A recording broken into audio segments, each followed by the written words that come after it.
뉴스다이브에서는 첫 광고하는 비교원입니다. 지금 화면에 보시면 너무 큰 글씨로 적혀 있네요. 128만 원. 자, 3년 이상 같은 인터넷 통신사 사용 중이라면 비교원 한번 생각해 보시기 바랍니다.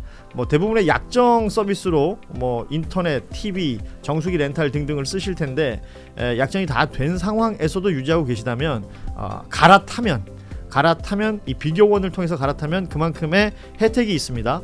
인터넷 TV 신규 가입 시에는 48만 원, 휴대폰 구입 시에는 최대 50만 원, 정수기 렌탈 시에는 최대 30만 원, 이렇게 해서 도합 최대 128만 원까지 혜택이 가능합니다. 또 본인이 가입하고 지인 추천을 하시면 한 명당 4만 원씩 이마트 상품권을 주신다 그래요. 근데 2명 하면 8만 원, 3명 하면 12만 원 쭉쭉 올라가는 거죠. 보안 사고가 지금까지 한 건도 없었던 비교원이고요. 8억 원 보증보험 가입으로 믿을 수 있는 비교원입니다. 인터넷, TV, 또 휴대폰, 정수기 비교원에서 함께 하시면 좋겠습니다. 전화번호는 1670-2571 상담이 가능하고요. 고정 댓글 또 네이버에서 비교원 검색 후에 상담하시면 되겠습니다. 많이들 이용해 주시고, 다음 뉴스, 어제 JTBC 보도 내용이었는데요. 굉장히 충격적인 내용입니다. 사실 이게 좀 후속 보도들도 더 있어야 될 것으로 보이는데 아직까지는 많은 보도가 보이지는 않습니다만, 국군 방첩사령부가 있죠. 그러니까 방첩사라고 불렀고, 여기 윤석열의 고등학교 후배인 충암고등학교 출신의 여인영 사령관이 있어서 이번 내란 사태 때 어떤 역할을 했다라는 것까지는 우리가 얘기를 많이 했었는데, 이 방첩사가 민간인 사찰을 했다라는 의혹이에요. 우와. 그러니까 방첩사의 전신들을 보면 네. 보안사부터 시작해서 기무사, 뭐 이름은 여러 차례 바뀌었지만 과거에도 민간인 사찰을 했던 이력들이 있는 집단이죠. 네. 90년대부터 시작해서, 그리고 여러분 기억하시겠지만 그 전까지 세월호 참사 이후에 네. 유가족들도 사찰했던 집단들이었습니다. 그런 이 방첩사에서 최강욱 전 의원을 그러니까 그 조직 개도표 같은 거 보니까 네. 최강욱 전 의원을 거의 두목을 만들어 놨더만요. 저는 그거 보고요. 예. 저는 대한민국의 그냥 속칭 흑역사인 줄 알았는데 그냥 지금도였던 거예요. 지금도 아직까지도 그게 대한민국의 어둠의 세력 중에 하나인 거예요. 지금도 사실은. 예. 구체적으로 어떤 내용들이 적혀 있었는데요? 이게 적혀 있는 내용들이라기보다는 네. 한 2023년에서 24년 사이에 작성된 걸로 보인다라는 거고, 네. 추미애 의원실에서 이게 그러니까 공수처가 방첩사를 압수수색한 적이 있었습니다. 그때 확보됐던 자료가 내란 특검 거쳐서 지금 국수본으로 이첩이 돼 있는 상황이고, 제목은 법무병과 관련 참고 보고라는 문건인데 추미애 의원실에서 이걸 확보해서 공개를 한 것이거든요. 그러니까 최강욱 전 의원이 법무관 출신인 건 많은 분들이 알고 계실 텐데, 법무관 시절이었던 참여부 시절에 육사 출신 장군들의 비위를 수집해서 청와대에 전달했던 역할을 했다거나, 아니면 이 최강욱 의원과의 뭐 관련성이 있거나 없거나, 최강욱 의원 스스로는 자기가 모르는 사람들 이름이 더 많이 적혀 있다고 그랬으니까요. 이런 사람들과 쭉 일종의 계보도 같은 걸 그려놓고 이른바 최강욱 리스트라는 걸 만든 거예요. 그러니까 최강욱 블랙리스트가 되는 거죠. 네. 그렇게 만들어서 이들을 관리했다. 그러니까 이게 민간인 사찰의 내용인 것이고, 네. 그리고 법무관 때뿐만 아니라 법무관 전역 이후 상황들도 살폈다는 거 아닙니까? 어떤 소송을 했는지, 변호사로서 어떤 활동을 했는지, 이런 것까지 다 기록이 돼 있었다는 건데, 우리 권태우 실장께서는 이 문건의 성격을 어떻게 평가하십니까? 이거는 예전에 우리가 80년대에 공안 사건 할 때 이렇게 이제 막 개통도 그려가지고 하는데 거기 보면 약간 조작된 것도 있고 막 그런 거잖아요. 사실 이 방첩사는 이게 화석처럼 남아가지고 지금 계속해서 남아 있는 게 아닌가. 예전엔 사실은 그거는 검찰, 경찰에도 있었죠. 경찰에도 있었는데 그게 상당히 좀 많이 없어졌거든요. 근데 방첩사는 이게 군에 있다 보니까 이렇게 된 게 아닌가 싶고, 그리고 최강욱 전 의원이 그 법무관으로 있었던 거는 94년부터 2005년이에요. 예. 네. 근데 이 조사를 2023년에 한 거잖아요. 왜 그래? 그러면 94년에서 2005년에 있을 때 이거 참여정부 때 말기에 이제 최강욱 의원이 이제 뭐 그런 활동이라기보다는 그런 보고를 한 게 있겠죠. 그게 이제 그 이후로 남아서 이제 그 최강욱의 영향을 받은 법무관들이 지금도 있을 거고, 개통을 쳐서 이 사람들을 제거하기 위한 게 아니었나 싶은 생각이 나요. 그 중에서 이제 허술하니까 날조도 있고 그냥 자기 미운 사람도 끼워 넣기도 하고 마음에 안 드는 사람 하기도 하고, 예전에 과거 간첩 사건이 많이 그랬지 않습니까? 이게 근데 지금 2020년대에도 이런다는 건 좀 문제가 그렇죠. 옛날 있죠. 공안 있을 때 그 운동권 학생들 잡혀 들어가면 이런 네. 식이었어요. 다 간첩 네. 만들었잖아요. 그러니까 지금 이 내용은 최강욱이라는 인물을 간첩을 만든 겁니다. 방첩사가 뭐 하는 데입니까? 간첩을 잡는 박는 거예요. 곳 아닙니까? 예. 여기서 이 내용을 만들었다는 것이고 오늘 뭐 여러 매체에서 최강욱 의원이 출연해서 했던 얘기 중에 인상적이었던 것은 그러니까 최강욱 의원을 중심으로 해서 지금 거기 리스트에 있는 사람들이 대부분 육사 출신이 아니라는 거예요. 그렇죠. 그래서 군 사법기관을 육사 출신들로 채우려고 하다 보니까 기존에 있던 법무관들을 쳐내야 되는데 그 리스트를 최강욱과 엮어서 만들어 버렸다. 그러니까 이게 정말 뭐 한 번에 몇 개를 자기들의 어떤 이익을 챙기는 거 정적도 제거하고 그다음에 개인적으로 거기에 그냥 마음에 안 드는 사람도 끼워 넣을 수도 있고 이런 그게 결국 조작이 아니면 불가능한데 그렇죠. 그러면 이게 저는 이 상황을 좀 이어서 생각해 보면 계엄을 앞두고 있는 상황에서 만들어졌어요. 저도 이제 그 생각으로 연결돼요. 그러면 이게 평시에는 다소 무리하다고 할지라도 계엄 정국에서는 그냥 글자 그대로 살생부로 쓰일 수 있는 거예요. 그렇잖아요.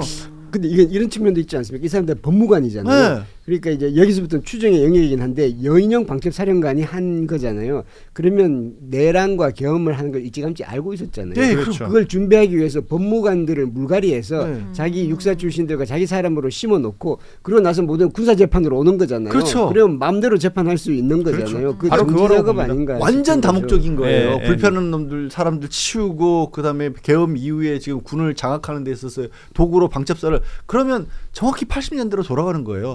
자 보안사 사령관 끌려간다 그러면 그냥 난 이제 죽었구나 하는 시대였잖아요. 자기가 잘했건 잘못했건 무슨 이유가 뭐 있어. 거기 가면 그냥 들어가는 순간 간첩이 돼서 나오던 시절로 돌아가려고 했던 거예요. 그래서 입만 열면 윤석열 씨가 반국가 세력을 타도해야 된다. 뭐 그 자기를 위협하고 있다. 그 프레임이 여기서도 작동하는 거죠. 그랬네요. 말하자면 지금 말씀해 주셨지만 이제 계엄 내란 국면이 됐을 때 그러니까 이제 민간 사법이 없는 거 아니에요. 군사법원이 그 모든 것을 하는 것이고 말하자면 윤석열 눈에 가시처럼 보였던 정적이라든지 본인을 불편하게 만들었던 그 말한 반국가 세력들을 잡아들이는 것은 하고 그 다음에 재판을 여기 자기가 좋아하는 형태의 자기의 말을 잘 듣는 형태의 재판을 만들어 놓고 거기서 재판해가지고 다 날려버리면 이거 제2의 인혁당 나오지 말라는 법이 있습니까?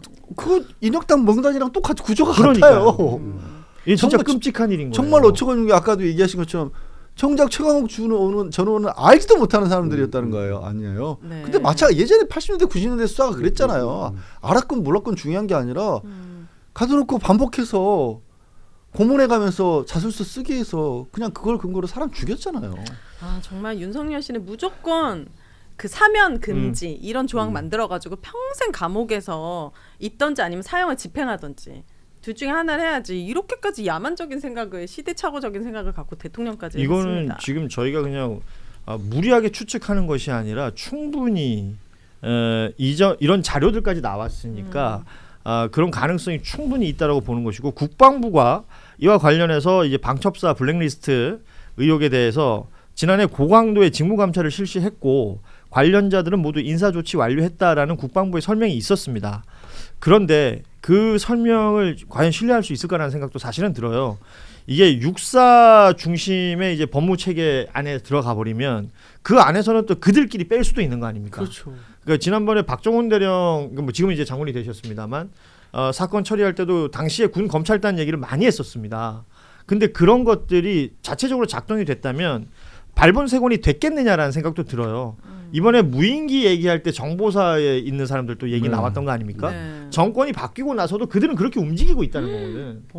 그러니까 이런 게 너무 사실은 생각할 게 많아져요. 아니 최강욱 전 의원뿐만이 아니라 그 보도 내용 중에는 비슷한 형태의 문건이 수백 명을 수백 건이 더 있다는 겁니다. 작성이 됐다라는 거예요. 그러면 최강욱 전 의원은 그나마 군 법무관 출신이라고 하는 군과의 연관성이라도 있지. 저는 그냥 아주 그냥 정말 자연인 그대로 민간인들도 충분히 포함됐을 가능성이 있다고 보거든요. 그러면 양지열 변호사도 아마 있을지도 몰라요. 누군지도 모를 거예요. 예. 아니에요. 저 같은 거예요. 사람은 드러날 리가 없어요. 괜찮아요. 있을 겁니다. 예. 왜 그러세요? 저한테? 그리고 우리 권태우 실장께서도 여기 단전단수 될 뻔했던 언론사란 말이에요. 충분히 나중에 어떻게 됐을지 모르. 논설 실장이나 장자리잖아요. 아니, 그럴 수도 있다라는 얘기만으로도 이렇게 겁낼. 그러니까 일이잖아요. 무서운 일입니다, 무섭죠. 사실. 이거를 작성한 사람은 이제 가만두면 안 되죠. 그렇죠. 그래서 저는 이것도 혼내줘야죠. 공개가 돼야 된다라고 오픈이 봐요. 될 필요가 그럼요. 있다고 봅니다. 예. 지금 민관군 합동 TF가 지금 방첩사 해체 권고했죠. 그리고 뭐 인사첩보, 세평 수집 이런 것들 폐지하라고 권고했는데 국방부는 이대로 추진하겠다라는 이제 문민 장관, 안규백 장관 시절이고 하겠다라는 내용을 얘기했는데 전직 장성들 중에 이게 반대 목소리 내는 사람들이 있어요. 지금 그리고 뭐 보수적인 성향을 가진 사람들 중에 이런 걸 반대하는 목소리들이 있습니다. 그러니까 그런 성향을 가진 분들이 아직까지도 과거 정권에서 만들어졌던 이른바 이데올로기에 의한 그 상황 인식 같은 것들이 바뀌지 않았고 북한이 여전히 무력을 동원한 어떤 도발이라든가 이런 것들을 계속해서 하고 있다. 물론 제가 뭐 북한을 뭐 그냥 경계하지 말자는 얘기하고 절대 달라요. 예. 근데 시대 상황이 바뀐 거를 인지를 못하고 계시니까 그리고 끊임없이 그렇잖아요. 아직도 대한민국에 공산 세력이 존재한다고 그렇죠. 하고 공당인 야당이 새롭게 지금 당을 정비하면서 반공을 지금 새 당에 강령으로 넣겠다고 하는 그런 상황이잖아요. 그러면 그보다 더 심각하게 인식을 하고 계신 분들이 있을 거예요. 그러니까 저도 이제 정부가 이 일을 추진해가면서 이 안보와 관련한 부분은 얼마나 튼튼하게 하고 있는지를 다시 한번 국민들에게 설명을 하고 방첩사를 해체한다고 해서 안보가 흐트러지는 게 아니라는 거. 오히려 엉뚱한 짓을 이렇게 했었고 정보사 같은 입장에서 군 정보사도 군 정보사 요원들의 명단이 유출될 정도로 허술하게 관리돼 있었던 곳이라는 정작 거. 진짜 단단히 해야 될 것들이 예. 많았고요. 그리고 네. 정권이 바뀌었는데도 불구하고 아까 얘기했던 것처럼 무인기를 날려보내는 배경으로 정보사의 중요직들이 관여하고 있었던 상황이라는 걸 설명을 하면서 동시에 하지만 북한 특히 뭐 북한의 대외 세력 지금 또 세계가 또 다시 한번 또 굉장히 엄혹한 시대로 가고 예. 있으니까 신냉전 시대라고 하니까 그런 부분 대비하고 있다는 것까지 같이 좀 해주셔야 국민들 입장에서 안심하고 이 일을 볼 것 그렇죠. 같아요. 네. 그 오윤혜 씨는 이제 군 경험은 없을 테니까 없죠. 그러니까 군 이러면 기대하는 게 뭐예요? 우리나라를 잘 지켜주는 거. 지켜주는 거. 네. 그렇죠. 이거거든요. 일반 국민들이 군에 대해서 기대하는 것은 그러니까 우리나라를 지킨다라는 표현. 그러니까 누굴 침략하거나 누굴 괴롭히라고 우리 그런 거 군을 싫어요. 응원하거나 지지하지는 않는단 말이에요. 어디를 막 파병하는 것도 솔직히 그런 것도 근데 진짜. 지금 너무- 이자들은 어떤 정치적인 이익이나 또 다른 자기들의 이익을 위해서 내부적으로 뭐 이거 지금 이번 그 최강욱 리스트라고 말하는 것만 해도 날조라는 거 아닙니까? 네. 모르는 사람들하고 이 리스트 엮어가지고 이 사람들이 뭔가 세력인 것처럼 만들어놨다는 거니까 사찰해가지고 자기들에게 불필요한 사람들 리스트 만들어서 괴롭히고 없애려고 그러고 재판부 만들어가지고 불필요하다고 생각하는 반국가 세력들 모아다가 자기들 마음대로 재판하려고 했다라는 것이 이 안에 담겨 있는 함이라는 거거든요. 네. 이들은 발본색원 해야 되는 것 같아요. 당연하죠. 예. 아니 그 기본적으로 방첩사가 1977년에 박정희 정권 때 만든 거잖아요. 그게 하나는 방첩, 그러니까 간첩을 막고 예. 간첩의 군의 침투를 막고 그리고 또 하나는 쿠데타를 다시 못 일으키게 그렇죠. 하는 것. 쿠데타 원래 막으라고 있는 데거든. 박정희가 제일 두려워했던 게 군부 쿠데타 또 일어날까봐 그걸 막기 위한 거잖아요. 그런데 사실은 간첩을 막는 게 아니라 간첩을 이렇게 만들어내고 그리고 쿠데타를 했잖아요. 계속해서. 그렇네. 모든 쿠데타의 보안사 지금 방첩사 다 들어가 있어요. 같은 거예요. 보안사, 방첩사. 그러니까 12.12 때도 전두하는 보안사. 보안사. 보안사령관. 이번에도 여인형이 방첩사. 방첩사. 그거 같은 거니까. 막으라고 만들어놨더니 이런 걸 하고 그 이거 없애면 안 돼요? 지금 그 얘기를 하고 있는 그래서 거예요. 아, 없애면 네. 그래요. 네. 없앱시다 그러면. 어떤 목소리가 나올 수 있지만 그 목소리 다 들어줄 필요는 없잖아요. 뉴스다이브에서는 첫 광고하는 비경원입니다. 지금 화면에 보시면 너무 큰 글씨로 적혀 있네요. 128만 원. 자, 3년 이상 같은 인터넷 통신사 사용 중이라면 비경원 한번 생각해 보시기 바랍니다. 뭐 대부분의 약정 서비스로 뭐 인터넷, TV, 정수기 렌탈 등등을 쓰실 텐데 약정이 다 된 상황에서도 유지하고 계시다면 갈아타면 이 비교원을 통해서 갈아타면 그만큼의 혜택이 있습니다. 인터넷 TV 신규 가입 시에는 48만 원, 휴대폰 구입 시에는 최대 50만 원, 정수기 렌탈 시에는 최대 30만 원. 이렇게 해서 도합 최대 128만 원까지 혜택이 가능합니다. 또 본인이 가입하고 지인 추천을 하시면 한 명당 4만 원씩 이마트 상품권을 주신다 그래요. 근데 2명 하면 8만 원, 3명 하면 12만 원 쭉쭉 올라가는 거죠. 보안 사고가 지금까지 한 건도 없었던 비교원이고요. 8억 원 보증보험 가입으로 믿을 수 있는 비교원입니다. 인터넷, TV, 또 휴대폰, 정수기 비교원에서 함께 하시면 좋겠습니다. 전화번호는 1670-2571 상담이 가능하고요. 고정 댓글 또 네이버에서 비교원 검색 후에 상담하시면 되겠습니다. 많이들 이용해 주시고